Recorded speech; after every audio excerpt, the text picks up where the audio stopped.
Ake ngibingelele mbuke lapha ekhaya. Igama ngumzothule ngokashembe isibongo. Kumafavuke njengete ngabani sambane sabunkosi angalala maqedo lala bafoza nogatsha izikhundla khundla othi mawuvimba ngala. Uthi kusungale ngumkhovu oyiphayo, ngumadakeni oyishasa nkitsela. Kumakhuza sefakiwe njengosawoti ngiyabingelela le iNethezeka TV ngwasilandela inkundla ezoxhumana ngena nje ku Facebook, uTikTok, uYouTube uthi Nethezeka TV uyasithola na kanjani sithi uphila kanjani. Namhlanje sibuyile dokotela umgqilazi wabathakathi sile phansi kwaThoyana isigodi leso kwaThoyana la esikhona. Dokotela avele sikubingelele sikwamukele kwiNethezeka TV. Siyabingelela Nhlanhla, siyabingelela nawo bonke nje ababukeli emhlabeni wonke jikelele. Dokotela sike safika la sikhuluma indaba enkulu, siyabona nasey'nkundla ezokuxhumana abanye basibuza kuma inbox, abanye bayakwazi ukuthi begcine sebefonela nathi abanayo imininingwane yethu, abanye besho ukuthi hayi sebeke bafika kumgqilazi. Kwesinye isikhathi ke uthola ukuthi asibuzi kuze kuye ngale ngoba kahle kahle okubalekile udokotela neclient banemfihlo zabo kakhulukazi uma kuya ngokuthi sikhulunywa ngendumba. Ake sikhulume, sakhuluma kakhulukazi ngoNozizwe. uNozizwe njalo mabesibuza bathi into enjani uNozizwe, thina asazi lutho. Manje siyayisithi thina hayi xhumana nodokotela. Ake sibuye lapho siqale lapho indaba kaNozizwe. uNozizwe wawuchaza benze njani abantu uma befika la ekhaya bayomthola uNozizwe, ama respond athini? Wathinta indaba enkulu Nhlanhla ekaNozizwe. Hayi phela lapho inkulu malanga lesikhuluma ngayo. Udaba likaNozizwe ke Nhlanhla luma kanje. Ngiye ngingathanda ukuthi ngimchaze kakhulu einkundleni zokuxhumana. Ngoba ngachaza phambilini ukuthi mina ngathwasa mina angithwalanga, ingakho nala ekhaya ngingathwalisi ngoba leyo nto angiyenzanga, angiyazi. So manje akufuneki kwenza into engayazi kubantu ngoba la ekhaya futhi mufika nje nazi indumbu uyiboneni sezimbili futhi manje ke eyakhe enye uNozizwe eqondene naye nje ngqo bese kuba nalenye ke seceleni. So manje ayikho indumbu esehlathini, angithi ngobani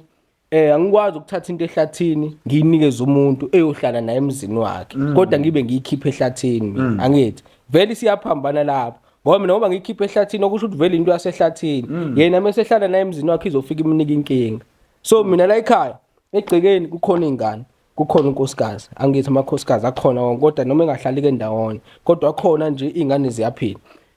uNozizwe ukhona la egcekeni, indumba kamzi la egcekeni, okusho ukuthi yonke into yami iphelele la egcekeni, okusho ukuthi le nto ngoba ngihlala nayo la ayiyona inkinga futhi ngeke ihambe ibe inkinga, angithi mfana noma ngiyinika umuntu ngimnika into engiyazi ukuthi uyoyithatha ayibeke ekhaya ukuze izokwenzani, izomnikeza ukuphila ngalendlela afuna ngayo. Saphahla kakhulu Nhlanhla, sathandaza kakhulu, angisho ukuthi umthandaza usebenza kodwa ke inkinga kwakusekuthenini siyakwenza kodwa sibalansisi. Senza okunye sibuye sikhohlwe kancane kwasekhaya. Into yangisiza ke Nhlanhla niyangilekelela ekuthenini ngikwazi ukuthi nami ngibone umehluko empilweni. Ukuthi ke lokho kwasekhaya ngangithi ngiyakubalekela ngikuthathe ngikwamukele bese ngiyakubalansisa kahle ngendlela eqondile. Ngezwe kahle. Ake sibuye la indaba kaNozizwe. uNozizwe asemchazanga kahle ukuthi ufika kanjani kuwena, ufika ngento into endala mhlawumbe ekhaya okuyiyona eyayimisa ikhaya imisa nemizi yabantu ngoba kuyenzeka ukuthi phela into la ekhaya wena umukela idlozi emva kwalokho masiyafika okuyiyona eqondene nekhaya. Ngifuna ukuchaze lapho ukuthi khamba kanjani ngoNozizwe, ufika kanjani kuwena? kuNozizwe ke Nhlanhla kukanje la ekhaya ngasho ukuthi uNozizwe ngamphinda mina ngamenza baqamile noma ngamenza wabe ibhaqa. Kunale ndoda ethile engahlangana nayo, angithi la ekhaya ngoba kukhona isandla somndawo nje. Leyo ndoda ngahlangana nayo yangitshela ukuthi uyindawo, yangangitshela ukuthi ubani igama layo, angithi kodwa manje yangitshela kuze kube kanje kufuneka wenze kanje ukuze sizohambisana. Ngase ngayiqamba le ndoda mina ngithi ubani uNozizwe ngoba yasemazweni, angithi so manje kwabuya ke kweza ngapha esikhwameni sobunyanga, angithi ekhaya mina into yakhona kokubunyanga akuyena uNozizwe, angithi okusho ukuthi manje ngoba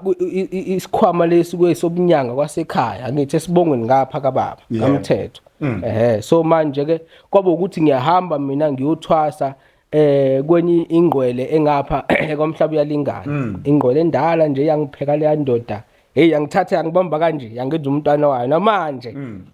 mingahle ifike lapha ekhaya noma ngahle ngibone nginayo ngazi uJothi yangizala indlela yayingithanda ngayo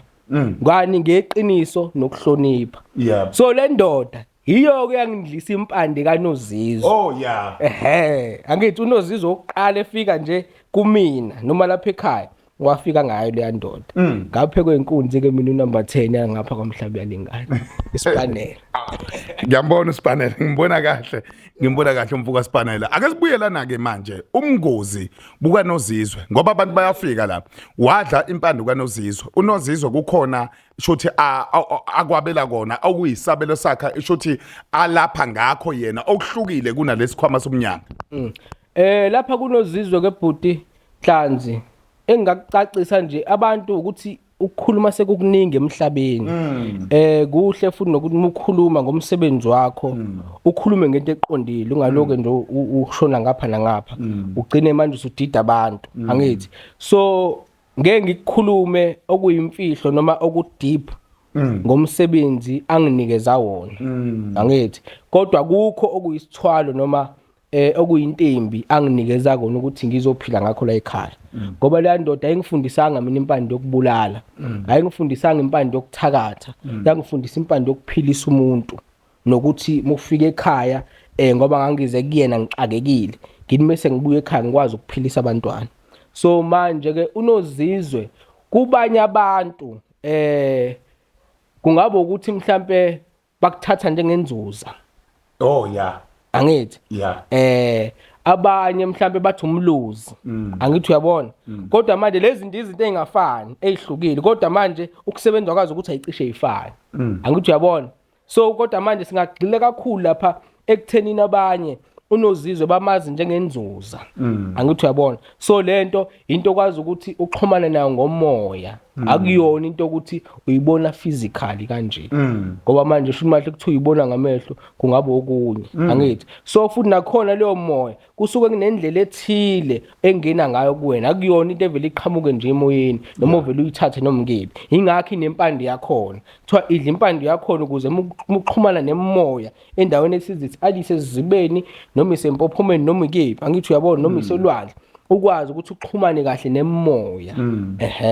hayi ngezwe kahle okusho ukuthi uNozizwe nayo unomsebenzi wakhe futhi umsebenzi wakhe uhlukile kunowesikhwama ngifuna ukucacise nalokho umsebenzi kaNozizwe ke mkhulu uhlukile kunowesikhwama angithi ngoba uNozizwe kakhulukazi udila kakhulu lapha kulabantu othola ukuthi basembangweni wezinto angithi angithi uyabona noma ngeke ngiye deep kakhulu emfihlweni yakho kodwa basembangweni yezinto abanye bafuna ukuvikeleka abanye bafuna ukuthi noma behleli bazi ukuthi kunento abathembele kuyona ngoba phela inhlanhla kufuneka ukuthi uyinyanga uthembele emthandazweni kuphela okusho ukuthi nenyanga izangoma zulanda uNozizwe yabona nje muyisangoma angithi manje muyisangoma sokuphila ngaphansi kwembango kuvele kunozakwena abazofuna ukukucindezela wangenelwa amathwasa amabili amathathu bazofuna ukukuvala angithi muyinyanga ngoba ngikhuluma nje kanje kunabantu abazofikelwa abayazi inyanga ezinye bafikelwe ukuthi mhlambe ukukhuluma kwami komunye kubulala umsebenzi wakhe kanti bengaqondele lapho angizondele lokho nje afuna ukungicindezela engangazi kodwa angithi sikhuluma la ngenhliziyo nento eyadalwa uNkulunkulu wayibiza ngomona isilwane esibike leso esihlukumeza abantu so manje uNozizwe ulekelela kuzona zonke lezo zinto ezinjalo ukuthi ngisho kuthuliswa umuntu ongamazi ngisho kuthulele ebusuku akwazi ukukuvikela ngoba yena kalali ubusuku nemini ngeke nje inhlanzi ungitshela ukuthi umoya uphelile emhlabeni khohlwa angithi into yomoya le so manje ayilala ubusuku nemini angithi iyakhona ukukuvikela ikhona ukukuvulela izinto kodwa muyiphethe kahle Siyabuya siyaqhubeka ngifuna siqhubeke kahle la okusho ukuthi umuntu oze kuwena for uNozizwe sengikhulumela osomabhizinisi abantu abasafukula mhlawumbe empuleni awubona ngiyaqeqaqeqa laphana ngoba sithinda nezangoma amathwasa ezinyanga ngifuna ukubuya la ekuthenini ukuthi kuyenzeka yini ukuthi mayifikile umnike into ephathekayo ngoba lento ingeka moya nomnyanga vele into yakamoya kodwa umnike into ephathekayo umuntu umnike eyomoya into kamoya ngifuna ukuya lapho ke kunozizwe kuyafika yini lapho unozizwe ke enhlanzi angithi mesimkhanda simkhanda ngendlela ethile kube khona into ethile sikunikeza yona angithi ngoba lento into kamoya akuyona into yedlozi lakhe akuyona into yakini into kamoya ekufuneka ukuthi mukhuluma nayo ukhulume nawe uyibona kanje noma engeke ivele ileyo nto ozoyicabanga angithi kodwa manje sikunikeza into la nakho ozofika ukusebenzisa angithi mekwenzeka kanje uzosebenzisa lokho mekwenzeka kanje uzosebenzisa lokho siyakuhlukanisa nje khamba kube kubili umngozi hayi inhlanzi ngabe uyalibona ithuna nalapha ekhaya ngabe uyalibona inhlanzi usegcekeni phela usila usendumbeni ubone yonke into osifika la ubonile izingane esifika zasijabulela kwamnandi manje egcekeni akukho nakukholutho angithi futhi abantu inhlanzi kunezinkulumo ezike ngiyaxolisa ukungena kakhulu kulezi kunabo abantu uthola ukuthi bafuna udumelo ngemisebenzi yabanye abantu umuntu afuna udumelo ngamagama ezinye inyanga kanti yimbi leyo nto inhlanzi yimbi leyo nto le mumelaphi mumelaphi nomunye umuntu ewumelaphi nisuke nifana nabantu bandawonye ubhuti nosisi angithi ngoba manje nikwini nihamba ngendlela eyodwa nikwindime eyodwa so manje kube khona abantu othola ukuthi bakhuluma kababanye abantu awuthola ukuthi athi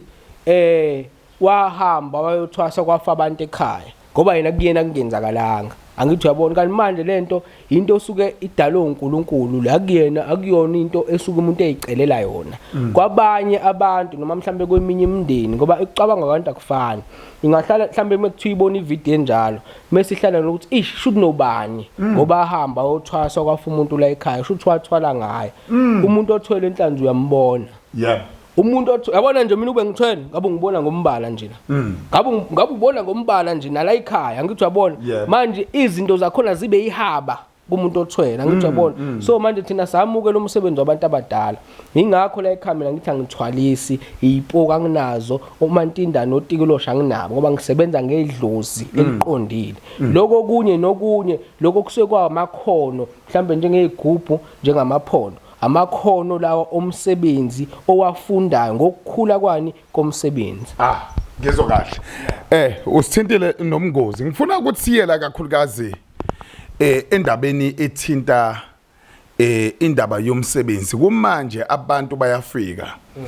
ububathatha abantu behambe uyobabeka la endlini zakho lezi ezingale mabefikile kumanje siyabona ukuthi hayi sebelala ekhaya egcekeni wathi wena hayi akekho umuntu olala ngaphandle ezolashwa la ngoba akafanele haqwe eminye imimoya sengifuna ukuza la ekutheni ukuthi ezensebenzweni zakho abantu bayakwazi ukufika bekwazi ukulala o2 days o3 days uma uzoba lapha la ekhaya makufanele isonto lonke futhi uyakhona ukuthi umuntu kwenzeke lokho kuleso simo esikanjalo kwenhlanzi kuyenzeka kakhulu ngoba manje umsebenzi phela usukwamukela bonke abantu awukhethi balala umuntu angithi so manje kuye kwenzeke ukuthi abantu sebebaningi kakhulu angithi bese kube ukuthi ngiyabahlukanisa mhlambe ukuthi khona laba bafike eqala engisafuna ukuthi ngiqede ngabo mhlambe ngithathe labo ngibase endlini balale khona ngithi ngiqede ngabo laba bala ekhaya bese ngiphinde ngisobondeza bona ngoba manje isixinafa ngizwani naso mina inhlanzi ukuthi abantu sebebamba uline sebeyibheni ngokugcina ngingazi ukuthi ngenzani kulabantu abanye ngogcina ngenza amanga kubona angithi kanti abantu inhlanzi mebe u4-5 basuke banele ukuze uzokwazi ukufocusa eyintweni abasuke beze ngazo ngoba manje iqiniso lithi umuntu mefika kuwena inhlanzi usuke efika ngoba exakekile umuntu mefika kuwena inhlanzi ephethe imali le mali awuyazi uyithathele uthatha umuntu uyithathe kumashonisa uze uyithathe ngoba ethemba wena omunye uthatha uyisebenze kanzima le mali inhlanzi weza kuwena nayo ngoba ethemba wena so lo muntu uyasidinga isikhathi sakho nesineke mefika kuwena kunjalo nje inhlanzi lapha ekhaya nje abantu inhlanzi bayafika balale o2 days 3 days kodwa kuya ukuthi ke umuntu usuke ezothatha ini yesigaba esingakanani kunjalo nje inhlanzi ngale kokuthatha ke ukugula nakho konke ukuhlushwa imimoya ukugula nje inhlanzi khona okweinsizwa nje ngiye ngaba nazo nje la angithi manje sifune sime eqinisweni ukuthi akukona konke sikunika abantu okuyinto ukuthi bamabhizinisi noma beyikhundla noma abanibani bamathenda abanibani ngithi yabona angithi manje ngoba ngikumelaphi nje mina umuntu ngisho ephethe ukugula la ekhaya wamukelekile akubona ukuthi ngikhipha izinto zokuphila kuphela cha abantu futhi intanda baye ukudideka abantu mebefona abazi ukuthi bafunani umuntu angathathi inhlupheko ayifake ekhanda ngithi igcinisa imdida umuntu athi onginike lento mefona yini leyo akithi manje ufuna into engayazi akithi manje nami ngoba ngathatha bathi abanye ngathatha lento kuthiwa naku umnikazi walento kanti lelo igama la mfo kangubane lelo umnyovu elidiza lapha ku TikTok should manje kwathandwa isihloko njengami nje ngoba ngumelaphi sathanda isihloko nangendlela aveza ngalo ukukhuluma ukuthi awuthatha lento kwagcina kuyinto eyihlaya ngithi yabona hayi ngoba ukuthi kunezinto ezizipoko mina noma Ntindane noma uTikoloshe engibanika abantu la ekhaya cha mina into engayithatha ngoba kuthiwa umnikazi walento ngathatha umsebenzi wabantu abadala kuphela akukho kunye engakuthatha ngale kwaloko khona insizwa okwalinganisa ngazo wathi khona insizwa nje ade unazo la sikhuluma ngokugula lezi insizwa lezi nhlanzi kade igula ukugula nami uthi usehamba odokotela uhamba ibhedlela bamchecka bathi nje akanalutho kodwa ntandi ekufikeni kwakhe la wayechagiwe nemchage ngapha la egula ngafika ngamsebenza ngamfaka esifuthweni ngamgada mina ke la ekhaya mengikusebenza nhlanhla ngithumeli angithumeli ngifike nje ngikufaka esifuthweni ngikufaka mina ngendlela futhi ephephile sengizokushiya nomuntu ozokugada ngikubona ukuthi uphephile angithi sibalekelana namhlanje ukuthi mengena umuntu wesifazane ngoba isikhathi esiningi ngisebenza nabantu besilisa ngithi so manje mhlawumbe umuntu uthi lo muntu ungithinte kabi lo muntu wenza ukuthi angithi uyayibona lona so manje ngigada lobu bungozi obunjalo angithi so manje umuntu ngimfake mina yonke into nje ngizenzele mina ngoba even ngisho kumgcaba umuntu mina ugcatshwa yimi bonke abantu asebeke bafika la ekhaya ungababuza noma mhlawumbe bangacomment abanye ukuthi ukhona yini umuntu osewake bagcaba noma wabafuthisa ngaphandle kwami noma ngingekho mina yonke into eyenzakalayo nhlanzi ngiyayigada ngoba ubungozi bomsebenzi ngiyabazi ngoba le ndoda mina engiphekile yayingishiye endumbeni nabantu ihambe mhlawumbe ibheke eMalawi ingishiye ekhaya kwayo angithi labantu ufune babhekwe yimini indumba ufune ibhekwe yimini so manje ingako nami ngayijwayeza ukuthi isineke somuntu ngibe naso ngwani na into engifundiswe yona kephi ekhaya engiphekwe kulo ngezwe kahle ake sibuyelana ke manje abantu kumanje kuyaphithizela bayaqoqa babheke emakhaya abaneyinkinga kwakhona la abasuka khona emsebenzini baneyinkinga endaweni abahlala kuzona la ngaba isesilungwini abanye baneyinkinga emakhaya abanye basuka laba ubhekana neyinkinga emakhaya sibheke kuleso sikhathi leso sikaze bandlela inhlelo zakho yithini ngesililo nhlanzi abantu abasivezile angithi ngoba phela la kumina abantu bayafona nhlanzi benza yonke into ba WhatsApp yabo kodwa engithanda ukuthi futhi ngikuveze ngiyaxolisa ngalokho ukuthi umuntu nhlanzi mengena ku WhatsApp akasho ukuthi ngubani endaweni ukuthi ngicela ungisize lana finish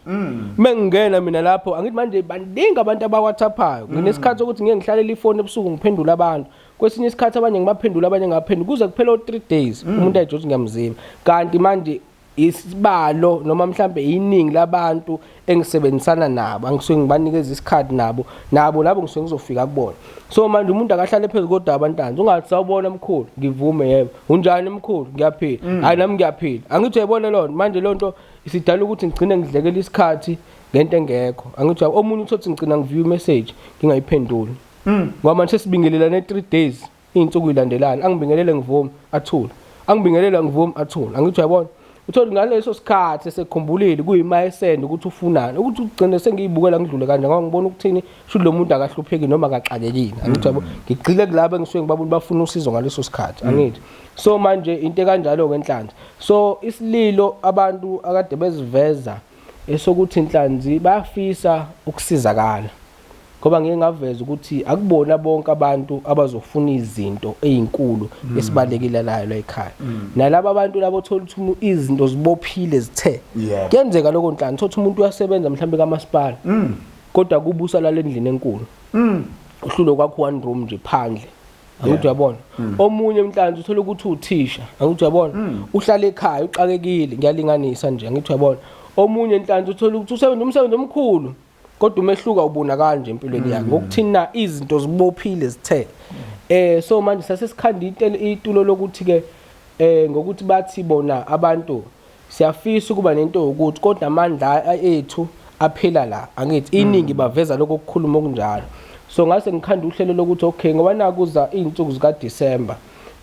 abantu sebezoqala unyaka omusha baphethe unyaka omdala abantu abasondele ekhaya ngomhla ka10 11 12 13 ngomhla ka14 ngicathi kuyisabatha abantu lapho sobe sibamukela kuphela ayikho into esofika esiyenze kubona abafike emini bazofika bahlale nje balinda ukuthi libe mathunzi bese bayaqala ke bayasetshenzwa ngoba la ekhaya ngiyisabatha asisebenzi okusho ukuthi manje u10 11 12 13 14 mhla ka15 uhlelo labo sibahlelelele bona luyaphela ngeke ngisho ukuthi special ngoba kukhona ka Shoprite lapho eSendumbe kodwa ke ngizothi nje ngibakhandela uhlelo lokuthi bakwazi ukusizakala laba abangenayo amandla alezo zinto ezisuke ezikaliwe kulelo nani lelo so lapha ku 2.5 abantu bangaphatha u1.5 angithi kukhona amabhavu ekuthiwa umkhucululi lapho esobe sikuhlamba khona ukuthi noma uqala unyaka omusha nomzimba wakho ufresh nedlozi lakho ligezekile yonke into yakho iphiya kukhona into othembele kuyona ukuthi nakanjani kulonyaka ngiyavodla kumase sibuya lapha kulesi kuka 5000 umuntu lapho sithi akafike no 2.5 uyobe khipha leyo mali ayikho imali azosala ikolete emumva angithi mase siya lapha yana kuloku kwa 10000 okwa 10000 umuntu sobe semkhandela amagona amabili simgcaba lapho simqinisa simvulela inhlanhla yonke into nakuleli ibhavu umkhuculula uzodlula kulo bese semkhandela amagona amabili azokwazi ukuthi lezi zinto lezi athi mekhuluma kuzona ithemba libe khona phezukwento azobe eyifisa kulowo nyaka ngoba uqala angithi bese siya lapha kulokwa 20 umuntu lapho sithi akaphathe u10000 angithi somkhandela amagona amabili bese semkhandela okunye nje azokulengisa emqaleni okuthile ukuthi mehamba noma ikephi angithi lezi zinto zemoya nanezinto zobuthakathi zingambambi kalula kunjalo nje kodwa lento iphenduka isidonso kwesinye isikhathi iphenduka isidonso lento phela Nhlanhla angithi manje ngisho uyongena endaweni angithi manje sesikhuluma ngabantu bamabhizinisi athi mhlambe khona offer ngiyoyicela lapha kunempahla yami ngifuna ukuyifaka lapha ngithi lento lengakhathi ihamba nayo ukuyifutha kwakho ukuyiphephetha kwakhe yongena lapha khona lento eyenzakalayo ngaqabuka kunjalo nje Nhlanhla hayi ngizwe kahle imake udokotela abantu abaningi sike abazi ukuthi sike sakhuluma nawe abanye bayazi ngoba kungena abantu abasha usuku nosuku abanye uthola ukuthi ababuyeli kakhulukazi kuyinkulumo ezindala akucacise indlela yokusebenza wena usebenzele Endumbeni awuposi noma uyaposa lapha engisebenzela khona mina Nhlanhla kusekhaya leli ikhaya leli lakhiwe yimi angilishiyelanga akulona ifa cha ikhaya nje lakhiwe yimi isite nje le yathengwa yimi ngamandla engwaphiwe ogogo nomkhulu okusho ukuthi ngoba ngisebenza nje ngisebenzela kulo leli ikhaya ngeke ngisho ukuthi kwami kulo leli ikhaya kodwa ezindumbeni zami ngoba imphelo wathatha umsebenzi akubona abantu basekhaya ezindumbeni zami kodwa kulo leli ikhaya ngilakhile so ngisebenzela la ekuposeni Nhlanhla angiposi mina umuntu